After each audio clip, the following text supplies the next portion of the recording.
Somewhere right now, someone is pouring a cold glass of sake to drink with their pizza. Somewhere else, a chef in Alabama is fanning a bed of glowing white charcoal that burns hotter and cleaner than almost anything in the kitchen. And in Tokyo this month, an artisan is shaping a delicate sweet that will never be eaten by a person, because it's a gift for the gods. 3 little moments. 3 reasons Japanese food culture is suddenly everywhere. And none of them are really about the food on the plate. Let's find out why. So here's the thing that caught my eye. Food and Wine ran a feature on June 2nd where SEC writer Monica Samuels makes a pretty bold case.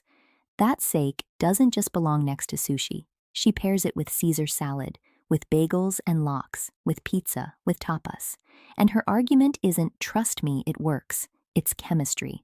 Sake is loaded with amino acids that amplify umami, and it has very little tartaric acid, which means it plays nicely with foods that usually wreck a wine pairing. But why does sake work this way in the first place? Because of how it's brewed. Sake isn't built around sharp acidity the way wine is. It's built around umami, softness, and balance.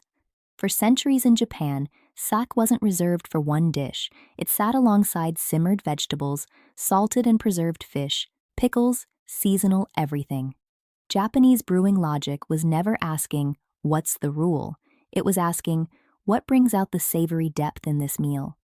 That flexibility is baked right into the liquid. And that's exactly why it's landing with English-speaking audiences now. People are tired of stiff pairing etiquette. Sake offers a different mental model, taste by umami, acidity, style, and temperature. And suddenly the so-called difficult foods, the vinegary, the briny, the cheesy, stop being problems. This isn't just a trend. It's centuries of Japanese brewing chemistry quietly turning out to be more global than anyone expected. And that same idea, that the deepest Japanese craft is often invisible until you taste it, shows up somewhere much, much hotter. Food and Wine published a piece on May 30th about Binchotan, that pristine white Japanese charcoal, going mainstream in English-language grilling culture. And the numbers are kind of wild.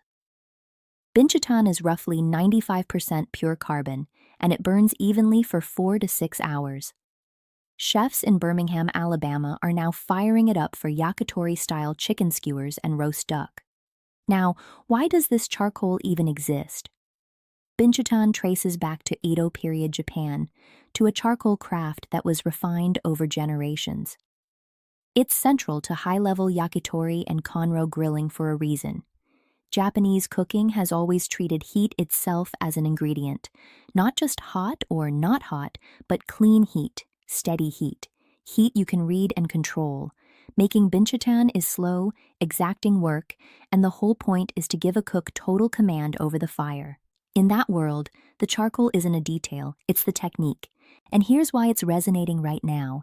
Global food lovers aren't just chasing Japanese dishes anymore, they're chasing the method behind them.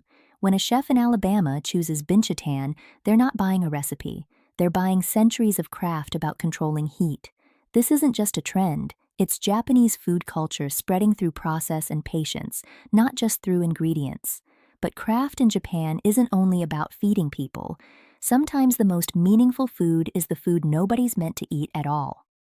Time Out Tokyo dropped a guide on June 3rd to Tokyo's traditional festivals this month, and one detail stood out. At the Sano Festival, there's a Heian period wagashi offering ritual. Beautiful, handmade Japanese sweets presented as a sacred offering. The guide also walks you through the food stalls, the bonodori dancing, and these rare, large-scale festival editions that international visitors are now showing up for. So why do sweets become sacred in Japan? Because in Matsuri culture, food is often ritual as much as it is consumption. Wagashi, those delicate seasonal sweets, can be 3 things at once: a sacred gift to the gods, a marker of the season, and a piece of community heritage passed down for generations. The Sano Festival's offering tradition reaches back to the Heian period. The sweet isn't there to be tasty.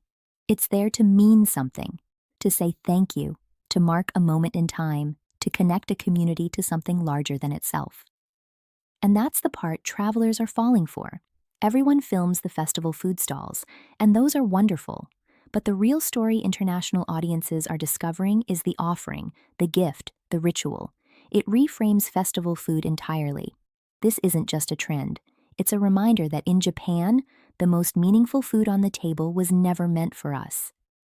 So what do these three actually share? Look closely, and it's the same thread every time. Sake's adaptability comes from brewing logic. Binchotan's appeal comes from heat control and craft. And the festival sweet matters because of meaning and ritual. In every case, the thing going global isn't the dish, it's the thinking behind it. Japanese food has always been about what you can't see on the plate: the chemistry, the process, the intention. For a long time, the world just admired the surface, the sushi, the ramen, the pretty photos, and the world is finally catching up to what was underneath the whole time. If these stories made you curious to go deeper, we've written about the history and craft behind all of these over at Waden. Link in the description. See you next time.